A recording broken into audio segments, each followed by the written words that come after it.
एक कदम ईश्वर की ओर। प्रकरण 89वां सर्ग। बद्धमूल मन की अन्य प्रयत्नों से अविचलता का इंदु और अहल्या के मनोवृत्ति से कथन द्वारा वर्णन। भानु ने कहा, भगवन, मन ही जगतों का रचयिता है। समष्टि भावापन्न मन ही परम पुरुष यानी हिरण्यगर्भ है। लोक में जो कार्य मन से किया गया हो वही कृत है और शरीर द्वारा किया गया कुछ भी कृत नहीं है। मन की सामर्थ्य देखिए। ऐंदव साधारण ब्राह्मण होकर भी मन की भावना से ब्रह्मा के पद को प्राप्त हुए। मन से मैं तुच्छ देह हूँ ऐसी भावना करने पर नर देहता को यानी जन्म मरण आदि धर्मवत्ता को प्राप्त होता है और देह भावना से यदि युक्त न हो तो जन्म मरण आदि से पीड़ित नहीं होता। बाह्य दृष्टि यानी देह आदि में आत्मबुद्धि करने वाले पुरुष को देह में सुख दुख आदि की प्राप्ति होती है। अंतर्मुख होने के कारण योगी को देह में प्रिय और अप्रिय का ज्ञान नहीं होता, यानी चेतन आत्मा को आत्मा समझने के कारण। इसीलिए यह निश्चित हुआ कि संपूर्ण भ्रमों से पूर्ण जगत मन से ही उत्पन्न हुआ है। इस विषय में इंद्र का अहल्या के साथ जो वृत्तांत हुआ है वह दृष्टांत है। ब्रह्मा जी ने कहा, भगवान भानु जी, यहाँ पर कौन अहल्या है और हे तमोनाशिन कौन इंद्र है जिनका वृत्तांत सुनने पर पवित्र दृष्टि प्राप्त होती है। सूर्य ने कहा, हे देव, सुना जाता है प्राचीन समय में मगध देश में इंद्रद्युम्न नाम का राजा हुआ, जो पुराण में प्रख्यात राजा इंद्रद्युम्न के समान प्रतापी था। जैसी चंद्रमा की रोहिणी भार्या है वैसी ही उसकी चंद्रमंडल की कांति के समान कांति वाली कमल की तुल्य विशाल नेत्रवादी अहल्या नाम की भार्या थी। उसी नगर में संपूर्ण वीटों में श्रेष्ठ और विट विद्या में कुशल इंद्र नामक कोई वीट ब्राह्मण कुमार रहता था। पटरानी अहल्या ने कहीं पर कथा के प्रसंग से पहले अहल्या यानी गौतम पत्नी इंद्र की इष्ट हुई थी ऐसा सुना था। ऐसा सुनकर अहल्या नामक राजा की पत्नी इंद्र नामक वीट पर अनुरागिनी हुई। तदनंतर मुझ पर आसक्त वह इंद्र मुझ अहल्या के पास क्यों नहीं आता, इस प्रकार वह उत्कंठित हुई। वह बाला कमल नालों के समूह तथा केले के पल्लवों के बिछानों पर वन में जैसी कटी हुई लता संतप्त होती है वैसे ही अत्यंत संतप्त होती थी। जैसे ग्रीष्म ऋतु में संतप्त वन भूमि में मछली तड़पती है वैसे ही सकल राज संपत्तियों में उसे खेद होता था, यानी संपूर्ण राज विभूतियां उसको भली नहीं लगती थी। यह इंद्र है, यह इंद्र है, इस प्रकार वह प्रलाप करती थी। कामदेव की पराधीनता को प्राप्त हुई उसने लज्जा का भी परित्याग कर दिया था। उसकी वैसी दुरावस्था देखकर दुखित हुई उसकी एक सखी ने उससे बड़े प्रेम के साथ कहा, प्रिय, इंद्र को मैं बिना किसी प्रकार की विघ्न बाधा के तुम्हारे समीप लाती हूँ, तुम्हारे इष्ट को तुम्हारे समीप लाती हूँ। यह सुनकर उसकी आंखें विकसित हो गई, जैसे मुरझाई हुई नलिनी यानी कमल के पैर पर गिरती है वैसे ही वह सखी के पैर पर गिर पड़ी। तदनंतर दिन के बीतने पर जब संध्या हुई तब उसकी वह सखी इंद्र नामक उस ब्राह्मण बालक के पास गई। वह सखी इंद्र को युक्ति पूर्वक समझा बुझाकर रात्रि में अहल्या के निकट शीघ्र ले आई। तदनंतर किसी एक गुप्त घर में बहुत सी फूल मालाएं अंगराग से विभूषित वह अहल्या जैसे गौतम पत्नी अहल्या इंद्र के साथ रति को प्राप्त हुई थी वैसे ही उस इंद्र नामक वीट के साथ रति को प्राप्त हुई। जैसे वसंत लता को रस से अपने अधीन करता है वैसे ही हार केयूर आदि से मनोहर उस वीट से वह तरुणी सुरतोचित क्रीड़ाओं द्वारा अपने वश में की गई।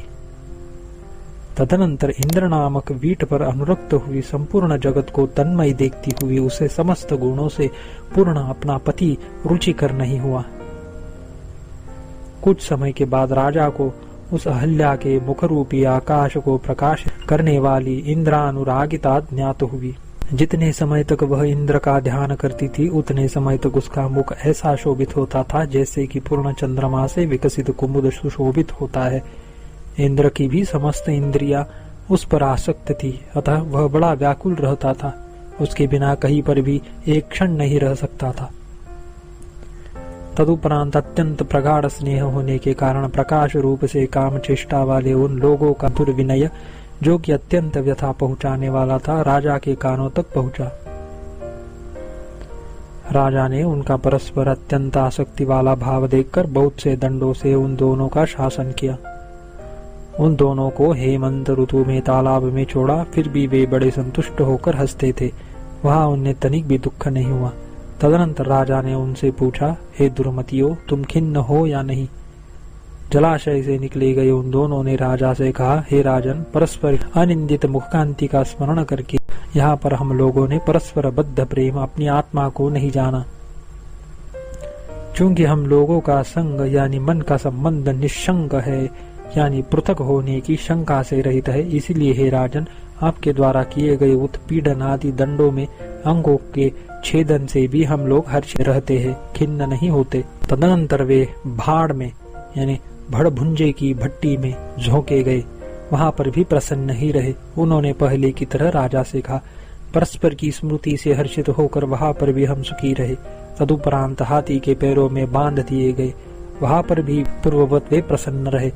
परस्पर स्मृति से हर्षित होकर उन्होंने राजा से फिर वैसा ही कहा। कोड़ों से पीटे गए, फिर भी वे खिन्न न हुए। पहले की तरह फिर भी उन्होंने राजा से कहा। राजा से दिए गए अनान्य दंडों से पुनः पुनः निकाले गए। उन्होंने पूछने पर फिर वैसे ही उत्तर दिया। इंद्र ने राजा से कहा, राजन, संपूर्ण जगत मेरे लिए दयितामय है। दुख हेतु शरीर छेदन आदि मुझे कुछ भी दुख नहीं देते।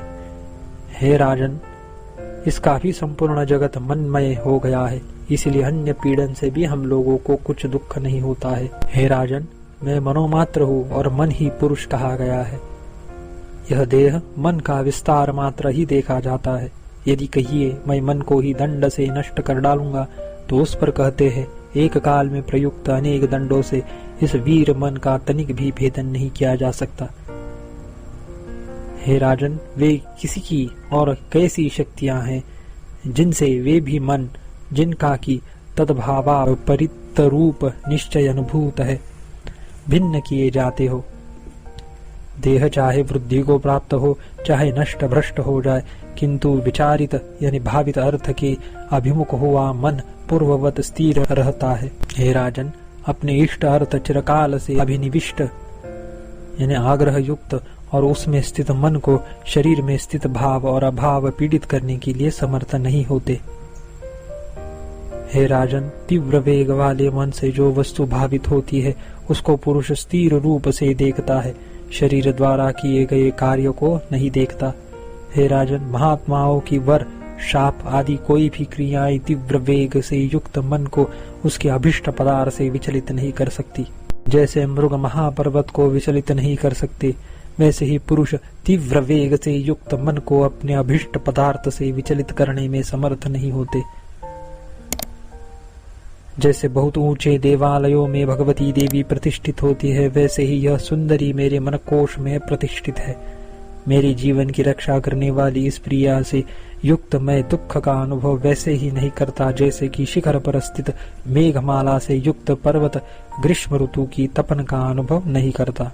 हे राजन, मैं जहाँ जहाँ रहता हूँ अथवा गिरता हूँ, वहाँ पर इच्छित पदार्थ के लाभ से अतिरिक्त तनिक भी किसी का अनुभव नहीं करता। अहल्या रूप प्रिया नाम वाले मन से इंद्र नामक मन ही भली भांति संबद्ध होकर यानी एक ही मन दो वेशों से अहल्या और इंद्र रूप से दृढ़ता से संबद्ध होकर स्वभाव से अतिरिक्त अन्य विषय को प्राप्त नहीं होता, यानी सैकड़ों प्रयत्नों से भी उसका स्वभाव दूसरे रूप में परिणित नहीं किया जा सकता। हे राजन, धीर का मन एक कार्य में निविष्ट यानी एकाग्र होता है। वह महात्माओं के वर और शाप के प्रभाव से भी मेरु की तरह चलित नहीं होता। देह वर और शाप से अन्यता को प्राप्त होती है, किंतु धीर मन संपूर्ण विक्षेपों के विजिगीषु के रूप से स्थिर रहता है। हे राजन, ये दिखाई दे रहे प्राणियों के शरीर रूपी टुकड़े जो कि वृथा उत्पन्न हुए हैं, मन के कारण उत्पादक नहीं है, किंतु मन ही इन शरीरों का ऐसा कारण है जैसे जल संपूर्ण वनों की लताओं के रस का कारण होता है। हे महात्मन, मन आत्मा का पहला भोगायतन है, यह समझिए, और उसने जगत में संपूर्ण शरीरों की कल्पना कर रखी है। इस पुरुष का वह आद्य भोगायतन मन जहाँ जहाँ पर अहम इस अभिमान से आविर्भूत होता है, उससे तत्त शरीर का आकार उत्पन्न होता है, अन्य नहीं होता। हे सुभग, मन को ही मुख्य अंकुर जानिए। उससे वृक्ष के पल्लव आदि के तुल्य पुरुष की देह उत्पन्न हुई है, फैली है। अंकुर के नष्ट होने पर फिर पल्लव शोभा उदित नहीं होती, किंतु पल्लवों की क्षीण होने पर अंकुर का कदापि नाश नहीं होता। देह के नष्ट होने पर भी मन अनेक देहों को उत्पन्न करता है, जैसे कि स्वप्न भूमि में चित्त नए नए स्वप्नों को दर्शाता है, और चित्त के नष्ट होने पर तो शरीर किसी का भी उत्पादन नहीं करता। इसीलिए संपूर्ण पदार्थों के हेतुभूत चिंतामणि के सदृश मन की परम पुरुषार्थ साधन रूप से रक्षा कीजिए। अपने तुच्छ क्रोध आदि के कारण उसका विनाश न कीजिए, यह अर्थ है। हे राजन, प्रिय युवती मेरे मन में स्थित है, अतएव प्रत्येक दिशा में उसको मैं देखता हूँ और नित्य आनंद में हूँ। तुम्हारे नगर के अंतर्गत तुम्हारे सेवक आदि में जो मुझे दुख देने वाले कषाघात, शस्त्राघात आदि है, उनके फलभूत दुखों को एक क्षण भर अथवा बहुत देरी तक मैं कुछ भी नहीं देखता। 89वां सर्ग समाप्त।